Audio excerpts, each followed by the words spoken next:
अस्सलाम वालेकुम। उम्मीद करती हूँ आप सब ठीक होंगे, अपने अपनी ज़िंदगियों में खैर आफियत से होंगे। My name is Hira Ahmad Bhatt and you are listening me from the platform of Learners Academy by P approach. मैं आपको पढ़ाऊँगी history and system of psychology course code 502 lesson 40 anti psychiatry movement. Anti psychiatry movement थी क्या? कुछ psychiatrist ने कुछ psychologist ने ये एंटी साइकेट्री मूवमेंट स्टार्ट की थी। उनका कहना ये था कि जो एज अ साइकेट्री में या एज अ बायोलॉजिकल अप्रोच जो हम ट्रीटमेंट यूज़ करते हैं या जो हम मेडिकेशंस यूज़ करते हैं वो एथिकली बिल्कुल रॉन्ग हैं और मेडिकली भी उसका कोई कॉन्सेप्ट नहीं है। हम पेशेंट्स की विलिंग के बगैर हम वो सारी चीज़ें यूज़ कर रहे होते हैं। सबसे पहले जिस साइकोलॉजिस्ट का हम इसमें पढ़ेंगे वो हैं डी.एल. रोसैनन। रोसन एक अमेरिकन साइकोलॉजिस्ट थे और उन्होंने एक एक्सपेरिमेंट किया था नॉर्मल लोगों के ऊपर। उन्होंने 3 वुमेन को और 5 मेन को लिया था और उनको डिफरेंट मेंटल इंस्टीट्यूशंस में भेज दिया था। 12 डेज़ तक का उनका ये टाइम पीरियड रहा था। उन्होंने ये 12 डेज़ तक ये किया था और डिफरेंट वो हॉस्पिटल्स में एज अ पेशेंट बन के गए थे और उनका मानना क्या था कि उनको डिफरेंट काइंड्स ऑफ वॉइस सुनाई देती हैं, वो सुन सकते हैं डिफरेंट काइंड ऑफ वॉइस। लेकिन हालांकि ऐसा था नहीं, उन्होंने सिर्फ इसको डॉक्टर्स को ये बताने के लिए इसको कहा था। 19 डेज़ तक ऑलमोस्ट ये सब उनका चलता रहा था। किस्म का हम इसको ड्रामा बोल लेंगे। उन्होंने एक एक्सपेरिमेंट किया था, 19 डेज़ तक ये चलता रहा था। उसके बाद जो कंक्लूड किया रोशन ने वो ये किया कि हमारे पास कोई ऐसा टूल नहीं है जिसमें हम किसी भी नॉर्मल बंदे को, किसी भी पेशेंट को डायग्नोस कर सकें। ये इम्पॉसिबल है कि हम किसी नॉर्मल बंदे में और किसी पेशेंट में according to procedure of mental hospitals हम उसको डायग्नोस कर सकते हैं, क्योंकि वो तो नॉर्मल बंदे थे। उनकी हिस्ट्री में ऐसा कुछ मेडिकली नहीं था कि हम उनको पेशेंट डिक्लेयर कर सकते या उनको आवाज़ें सुनाई देती थी, ऐसा नहीं था, क्योंकि सिर्फ उन्होंने चल के बताया और डॉक्टर्स ने उनको उसके बाद डायग्नोस करना स्टार्ट कर दिया। तो मेडिकली ये चीज़ हम मेंटल हॉस्पिटल के प्रोसीजर्स के अकॉर्डिंगली कोई रूल ही नहीं है कि हम इस चीज़ को यूटिलाइज़ कर सकेंगे क्या ये वाकई ही पेशेंट है या ये नॉर्मल है। मेंटल हॉस्पिटल्स में जो बंदा भी जाता है उसके ऊपर उल्टा नेगेटिव इफ़ेक्ट्स ज़्यादा पड़ते हैं कंपेयर टू पॉजिटिव इफ़ेक्ट्स के, कि वो पॉजिटिव साइड पे जाने की बजाय नेगेटिव साइड पे चला जाता है। एक नॉर्मल बंदा भी अगर वहाँ पे जाए किसी भी मेंटल हॉस्पिटल में तो वो पॉजिटिव अप्रोच के साथ भी अगर जाता है तो वो वापस जब आता है तो वो नेगेटिव अप्रोचेस को लेकर आता है। मेंटल हॉस्पिटल में पेशेंट्स को ट्रीट करने का कोई लेवल नहीं है, वहाँ पे पेशेंट्स को बहुत बुरी तरह से ट्रीट किया जाता है। ओवरऑल उन्होंने इसका कंक्लूड ये निकाला कि जो मेंटल हॉस्पिटल का एनवायरनमेंट है उसमें बहुत ज़्यादा इम्प्रूवमेंट की ज़रूरत है। फर्दर उन्होंने इस पर रिसर्च और की कि जो मेंटल हॉस्पिटल से लोग सही होकर जाते हैं उनमें से 80% लोग ऐसे होते हैं जो कुछ अर्सा गुजारने के बाद वापस उसी मेंटल हॉस्पिटल में आके एडमिट हो जाते हैं। क्योंकि उनकी कोई भी चीज़ प्रॉपरली, कोई भी डायग्नोस उसका प्रॉपरली हुआ नहीं होता। जब आपका डायग्नोस प्रॉपर नहीं हुआ होगा तो आप उसका ट्रीटमेंट कैसे प्रॉपर करेंगे? ना उनका डायग्नोस प्रॉपर होता है, ना उनकी ट्रीटमेंट प्रॉपर होती है, तो उनका जो प्रॉब्लम होती है वो वहीं की वहीं स्टिल वैसी की वैसी होती है, उसका कोई फ़र्क नहीं पड़ता। वो जब बाहर की दुनिया से दोबारा उनका कम्युनिकेशन स्टार्ट होता है तो उनकी वो प्रॉब्लम दोबारा ट्रिगर हो जाती है और फिर उनके साथ वही मसले मसाइल होना शुरू हो जाते हैं। इस बात पे आके उन्होंने इस चीज़ को रियलाइज़ किया कि जो ट्रीटमेंट यूज़ हो रहा है हॉस्पिटल्स में as a mental health disorders के लिए, जो ट्रीटमेंट हम यूज़ कर रहे हैं वो बिल्कुल इनअप्रोप्रिएट है और उसका लीगली भी कोई कॉन्सेप्ट नहीं है, ना एथिकली उसका कोई कॉन्सेप्ट है। इसलिए बहुत से साइकोलॉजिस्ट ने और साइकेट्रिस्ट ने दोनों ने इस चीज़ को रिजेक्ट किया था कि जो मेथड वो यूज़ हो रहे हैं हॉस्पिटल्स में वो इलीगल है, वो यूज़ नहीं होना चाहिए, उससे क्लाइंट या पेशेंट कोई भी ठीक नहीं होता। इस वजह से इस अप्रोच को एंटी साइकेट्री अप्रोच का नाम दिया गया या एंटी साइकेट्री मूवमेंट का नाम दिया गया।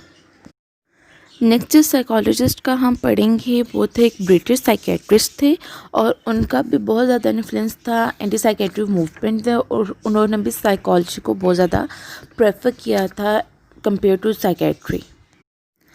आर.डी. लेंग 1927 में वो पैदा हुए थे और 1989 में उनकी डेथ हो गई थी। उन्होंने बहुत ज़्यादा राइटिंग्स अपनी लिखी थी जो उनकी थी मेंटल इलनेस के ऊपर, और पर्टिकुलरली द एक्सपीरियंस ऑफ साइकोसिस के ऊपर उनकी बहुत ज़्यादा राइटिंग्स थी और उन्होंने उसको पब्लिश किया था, और इसकी वजह से उनका काफ़ी इन्फ्लुएंस भी रहा था।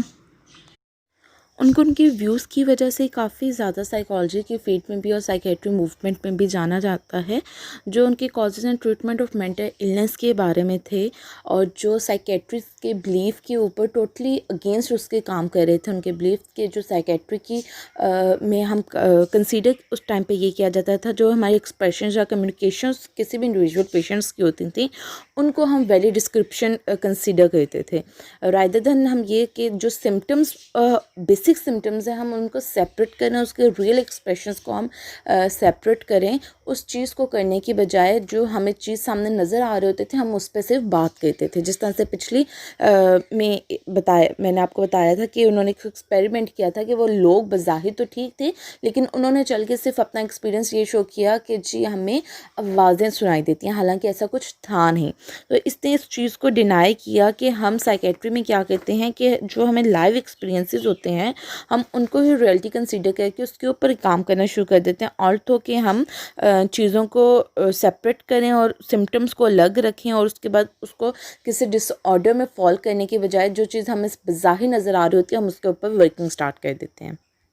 उनका एक सिग्निफिकेंट रोल है एथिक्स ऑफ साइकोलॉजी की फील्ड में। उन्होंने एथिक्स ऑफ साइकोलॉजी के ऊपर बहुत ज़्यादा काम किया था।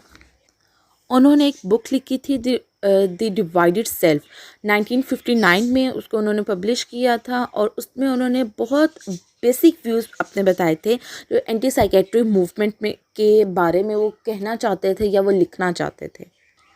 लेकिन फ़िलासफ़ी के कॉन्सेप्ट ऑफ व्यू से मेंटल इलनेस के कॉन्सेप्ट ऑफ व्यू को एक्सप्लेन करना चाहता था, उसने एक्सप्लेन किया भी, और उसने अपने बुक में ट्राई किया कि सिज़ोफ्रेनिया के जो क्लाइंट्स होते हैं उनको जो सिम्टम्स हमें बताए जाते हैं हम उनकी बजाय अगर हम क्लाइंट के पॉइंट ऑफ व्यू से बात करें कि क्लाइंट का क्या पॉइंट ऑफ व्यू है, जो हमें DSM-5 में या अमेरिकन जो बुक्स हैं हमारी उनमें जो हमें बता दिए गए हैं सिम्टम्स के ये सिम्टम्स होते हैं, अगर हम उनको रिजेक्ट करते हुए हम जो हमें क्लाइंट सिम्टम्स बता रहा है, क्लाइंट अपना पॉइंट ऑफ व्यू दे रहा है, अगर हम उसके बारे में बात करें तो वो हमें ज़्यादा आसानी से चीज़ें समझ में आ जाएंगी। उसका मानना ये था कि वो किसी भी लेबलिंग के बिल्कुल अगेंस्ट था। वो कहता था कि हम अगर किसी भी क्लाइंट को या किसी भी पेशेंट को किसी चीज़ का लेबल दे देते हैं तो वो सारी ज़िंदगी उसी लेबल को ही मिटाने में या उसी लेबल के इर्द-गिर्द घूमने में गुज़ार देता है। हालाँकि ऐसा होता नहीं है, वो उसको इतनी उस डिज़ीज़ में ऐसा जो होता सफ़र नहीं कर रहा होता जितना उस लेबल के बाद उसको सफ़रिंग करनी पड़ती है। तो उसका मानना ये था कि हमें किसी भी क्लाइंट को लेबल नहीं करना, वो लेबलिंग से पहले इतने बीमार नहीं होते जितना लेबल के बाद बीमार हो जाते हैं, क्योंकि फिर हम इर्द गिर्द के जो लोग हैं उनका बिहेवियर उनका ट्रीटमेंट वैसा हो जाता है उस इंसान के बारे में कि अच्छा इसको तो ये बीमारी है तो इसको इसी तरह से ट्रीट किया जाए, ये इसको ये काम कर रहा है तो ये उसी के सिम्टम्स हैं या उसी के साइड इफ़ेक्ट्स हैं या ये उसी की वजह से कर रहा है। वो हर चीज़ को या तो इग्नोर करते हैं या फिर हर चीज़ को बहुत पीक पे ले जाते हैं। इस वजह से उसका मानना ये था कि पेशेंट्स को या क्लाइंट्स को हमें लेबल नहीं करना, लेकिन जब हम उसका ट्रीटमेंट कर रहे हैं तो हमने अपने माइंड में ये चीज़ ज़रूर रखनी है, क्योंकि हम डॉक्टर हैं, क्योंकि हम साइकोलॉजिस्ट हैं, हम साइकेट्रिस्ट हैं, तो हमें ये वाली चीज़ अपने माइंड में रखनी है कि इसको ये प्रॉब्लम है, तो हमने उसके अकॉर्डिंगली उसको डायग्नोस कर लिया, उसके अकॉर्डिंगली हमने उसकी ट्रीटमेंट करनी है, लेकिन हमने ख़ुद से पेशेंट को लेबल नहीं देना। लेंग ने जो एक थेरेपी दी थी वो थी मेटानॉय, जिसका मतलब था चेंज इन माइंड। अब हम किसी भी क्लाइंट का, किसी भी पेशेंट का, किसी भी एक नॉर्मल पर्सन का भी अगर हम माइंड डाइवर्ट करना चाहते हैं किसी भी एक स्पेसिफिक चीज़ की तरफ से, तो हम बहुत से हमारे पास तरीके हैं कि हम उसका माइंड उस चीज़ में से डाइवर्ट कर सकते हैं। हम डिस्कशंस कर सकते हैं, हम सेमिनार्स उस पर कर सकते हैं, हम वर्कशॉप उस पे कर सकते हैं, हम फेस टू फेस उससे जर्नल डिस्कशन के तौर पे भी हम उन पॉइंट्स को हाईलाइट कर सकते हैं। तो हमारे पास बहुत से तरीके होते हैं, और जब आपको एक साइकोलॉजिस्ट की या साइकेट्रिस्ट की डिग्री दे दी जाती है उसके बाद आपने जो इतने साल की पढ़ाई की होती है उसके बाद आपके पास बहुत सारे ऐसे तरीके आ जाते हैं कि आप किसी भी क्लाइंट के माइंड को ईज़िली चेंज कर सकते हैं। उसने एक हॉल टाइप इस्टेब्लिश किया था, एक जगह इस्टेब्लिश की थी जहाँ पे वो सारी एक्टिविटीज़ परफॉर्म करवाता था ताकि लोगों का ध्यान हटे, लोग डिफरेंट एक्टिविटीज़ में बिज़ी होंगे तो जो उनकी स्पेसिफिक एक चीज़ है या जिस चीज़ के बारे में उनका ऑल द टाइम फोकस रहता है वो उस फोकस पे से उनको वो हट जाएंगे। उसका नाम उसने रखा था किंग्सले हॉल के नाम से उसको जाना जाता था उस प्लेस को। वहाँ पे उसने काफ़ी एक्टिविटीज़ करवाई थी जिनमें सेमिनार्स आते थे, डिस्कशंस आते थे, डांस आता था, योगा थी, पेंटिंग थी, स्टिचिंग्स थे और इस टाइप की डिफरेंट क्रिएटिव और अचीविंग थिंग्स थी जो उसने अपनी थेरेपी में इंट्रोड्यूस करवाई थी। नेक्स्ट हम पढ़ेंगे एरन स्टोरसन के बारे में। स्टोरसन का जो फोकस था वो ज़्यादातर फैमिली थेरेपी के ऊपर था। उसने कहा कि फैमिली थेरेपी से ही हम बहुत सी चीज़ों को ठीक कर लेते हैं। फर्दर उसने कहा कि फैमिली थेरेपी ज़रूरी इस वजह से है कि फैमिली ही एक बंदे को पिक करती है, किसी भी इंडिविजुअल को वो पिक करती है और उसको खुद से लेबल दे देती है कि ये मैड है, ये पागल है। हमने अपने नॉर्मल रूटीन में भी देखा होगा कि हम पागल वर्ड बहुत ज़्यादा यूज़ करने लग गए हैं। हम इसको मीडिया का इन्फ्लुएंस ले लें या हम अपने इर्द गिर्द के एनवायरनमेंट का इन्फ्लुएंस ले लें, हम अपने घरों में पागल वर्ड, छोटे छोटे बात पे पागल वर्ड, बेवकूफ़ वर्ड बहुत ज़्यादा यूज़ करने लगते हैं। तो इसके ऊपर उसने बहुत ज़्यादा काम किया था कि फैमिली थेरेपिस्ट की बहुत ज़रूरत होती है कि हम किसी भी इंसान को अपनी उठाते हैं और हम उसको लेबल कर देते हैं कि जी तुम तो पागल हो, तुम्हें तो इन बातों का पता ही नहीं है। उसने इसको स्केपगॉटिंग का नाम दिया था। उसने अपनी बुक में ज़िक्र किया था ऐसी ही लड़की का जिसको उसके पेरेंट्स की तरफ से मेंटली सिक का लेबल दे दिया गया था, लेकिन इन रियल वो मेंटली हेल्दी बच्ची थी, उसको कोई इशू नहीं था, लेकिन उसके पेरेंट्स की तरफ से उसको उसका टाइटल दे दिया गया था। और जब किसी भी इंसान को किसी भी चीज़ का टाइटल मिल जाए तो वो उस टाइटल को ही सारी ज़िंदगी लेके चलने का कि ये तैयार होता है। वो ये नहीं सोचता कि मैं इस टाइटल को हटा दूँ। वो बहुत कम लोग होते हैं, 10% लोग ऐसे होते हैं कि अगर उन्हें गलत टाइटल दे दिया जाए तो उस टाइटल को हटाने के लिए तैयार होते हैं, लेकिन 90% लोग का उनका मानना ये होता है कि जब मैं सही था तो मुझे ये गलत टाइटल दे दिया गया है, तो अगर मैं गलत हो जाऊंगा तो मुझे क्या फ़र्क पड़ेगा फिर। स्टूडेंट का मानना ये था कि जो हम शिज़ोफ्रेनिया होता है या हमें मैडनेस के जो टाइटल दिया जाता है वो हमें एक्सप्रेशंस होते हैं स्केपगॉटिंग ऑफ फैमिली के, हमें फैमिली की तरफ से दिया जाता है। उसने जो ट्रीटमेंट किया उसमें उसने एक्सपोज करने की ये कोशिश की, उसने इसमें मैकेनिज़्म ऑफ स्केपगॉटिंग को एक्सप्लेन करने की कोशिश की, पेशेंट्स को, क्लाइंट्स को ये रियलाइज़ करवाने की कोशिश की कि वो वाकई में सिक नहीं है, उनको कोई मसला नहीं है, वो बीमार नहीं है, उनको किसी किस्म का डायग्नोस नहीं है, सिर्फ उनके घर वालों की तरफ से उनको सिक का टाइटल दिया गया है। इन ओरिजिनल, इन रियलिटी वो उनको ऐसे कोई भी मसला नहीं है।